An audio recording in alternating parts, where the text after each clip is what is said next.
But at 5'7", how would you describe the situation you're in now? It's difficult to say it's anything less than difficult and a challenge. I'd be lying. Optimistic, certainly coming off the game on the weekend, we walked away with some feeling of satisfaction around not just effort. Effort's always a bit of a given, but the determination, the grit, the grunt to go just about full length with a really good team in really good form was there. So, as I said, challenging, but day to day I think we're still very optimistic and we've got still some sort of an air of confidence about what we're doing. So what would be lacking to get you to the next step? Yeah, it's a good point. I think we've seen a little bit of decay in quite a lot of areas of our game, to be fair. They're not massive gaps, but they're slightly off where we've been in the past. We've had some guys that have been down on form, whether that's through age or whether that's through injury or whether it's through having come on and developed at the rate we would have loved. So again, there's a whole range of things here. It'd be really too simplistic to put and label one thing. You opted not to play Sam Hayes, then we've seen Tika, what he did at the weekend. Is there enough there to tempt you to play him as an AFL ruckman so early, or is there a bit of work still to be done there? Yeah, well, whether we do or we don't, the temptation will certainly be there. We loved what he did. He's an infectious character since the day he arrived. It's been quite exciting. He's fitted in quite well. He's taking in a huge amount of information. His performance was really, really good. Now it was shared between ruck and forward, so that the temptation will be there. But even if we do, he'll still be learning. He'll still be raw, and it'll be work. It'll be certainly an education and work on the run. I don't think that'll prevent us from picking him, but whether it's this week or not, it's coming.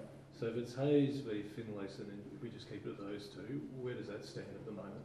At the moment, it stands as it did on the weekend. I thought Finlayson-Dixon combination was probably gave us the best look we've had for quite some time. Not to sell Hazy too short, but he's a young, developing ruckman again that's got some challenges in his game. He's had a pretty thorough education too in his 6 or 7 games on the run. So we thought we were looking for a little bit more bite in a few other phases other than just hit-outs. And I thought Jeremy brought that in spades. We were really, really thrilled with the 18-man offence and defence we were able to get by just playing that one extra versatile goal on the ground. 72 hours later, are Butters and Jonas clear of any concerns with concussion? Well, to my understanding, absolutely. Yep. Both had really good weekends with a Thursday night game and had a lot going on in their lives. I think Zach's become an uncle, and I think Tom was down the beach with his family having a good time. So my understanding is all is well there and nothing's changed. Could there be a case for Georgiades to be an extra tall? Yeah, no doubt about that. Really happy with Mitch's game too, out of Elizabeth. Whether he's an extra tall or whether he's just another quality player, another quality forward in the team, I think we need to view these guys not necessarily just through their height and weight. Mitch adds a bit of a spark at ground level as well. He's got incredible speed, so he'll certainly come into calculations. We need to work out this combination. It's very new for us to go without a regulation ruckman, if you like, and try and make the numbers up through another combination in another capacity. So we're still searching for the right balance to make sure that when those guys reset, they've still got something to give us a forward.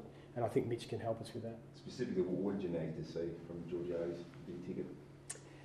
Yeah, well, I mean, I think by his own admission, his goal kicking hadn't been at the level he would have liked to absolutely cap off whatever opportunities he had been getting in game. He'd been a little bit sloppy in terms of his effort around contests and free kicks, and the package just became a little bit just unsustainable. And I think so he's working on his reliability. I thought he really stood up and led in a game that was really, really difficult. It was a bit of a slog, the game at Central. So the styles were quite hard. It was a tough game to watch, but he hung in there right to the end, which good players do. Ball movement, does it need to improve, or do you need to add more dimensions to it?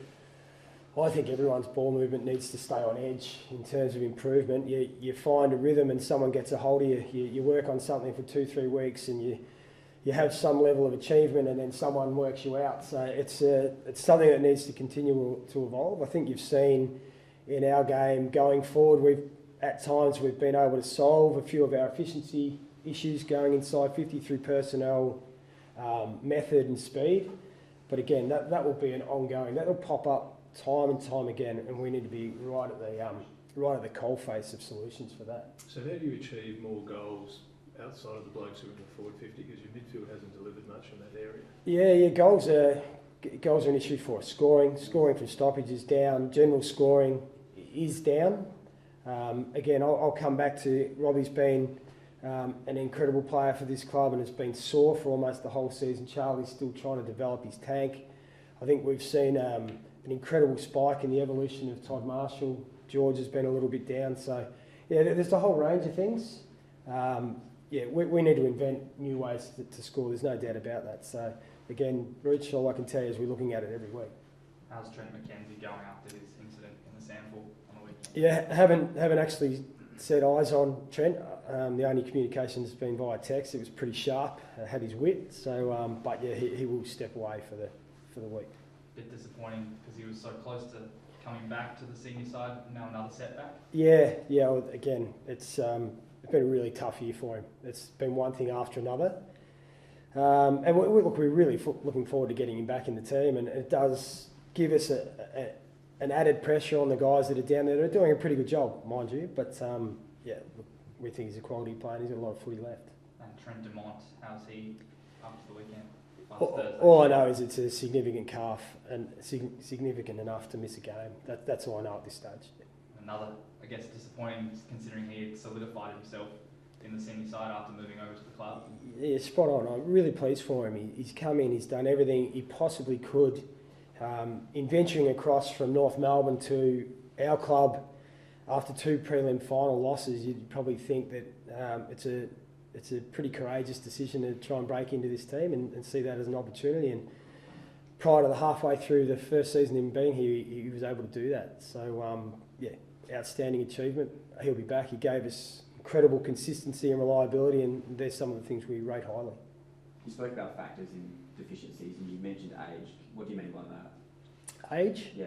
I think in every team you have guys that they come back, they're a year older, but you normally balance that out with the guys that are maturing or developing a year as well. So, we've had challenges. I think it's been a little bit unfair on our forward line this year with what they've had come in and out of the team to get absolute continuity and form. You know, I think Rob, Charlie, Todd, Mitch on the odd occasion as well, and I'm probably missing 1 or 2 in there as well. Yeah, it's been a challenge.